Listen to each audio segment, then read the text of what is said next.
Dello piriter vera, লিচুর বাগানে, কমলার বাগানে সইগো, লিচুর বাগানে।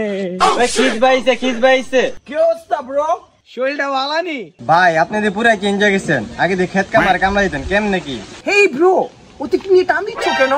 তুমি না একটা চাকরির কথা বলছিলা, ঢুকাই দেই?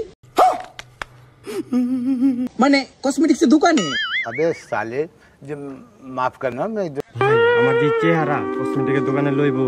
চেহারা তো আল্লাহ দিলে মাশাআল্লাহ। আর তুমি আমার কোলো ছোট ভাই, ঢুকাই দেই। আচ্ছা ভাই ঢুকায় দেন, মানে চাকরিতে। এ ব্রাদার একটু দাঁড়াও, আমি একটা কল দিয়ে নি। হ্যালো পেন, ওই চিপা দিকে আমার গাড়িটা নিয়ে এসো। ভাই চিপাতে এত বড় গাড়ি বাড়িবো? এই যে আসলে তো দেখতে পারবা। ভাই এত টাকা পয়সা এত চেঞ্জ কেমনে কি ভাই? এই যে তোমার গাড়ি। ভাই আপনি এই গাড়ি চালাতে পারবেন? কি যে বলো, ভালো মস্ত আমি এগুলাই চালাই। এই চাপো তো। পেন দেখছো বাইর কি চেঞ্জ? ওই ভাই উঠে দেখেন ভাই, উঠেন ভাই, লুঙ্গি মুঙ্গি দিয়ে খুলে লাইছেন ভাই। আরে ভাই সমস্যা নেই। উঠেন ভাই, ঢাকা শহরে রেস করি তো, ফাঁকার রে উঠাই দিচ্ছি। আর তোমরা একটা কাজ করো, গাড়িটাকে গ্যারেজে পাঠাই দিও।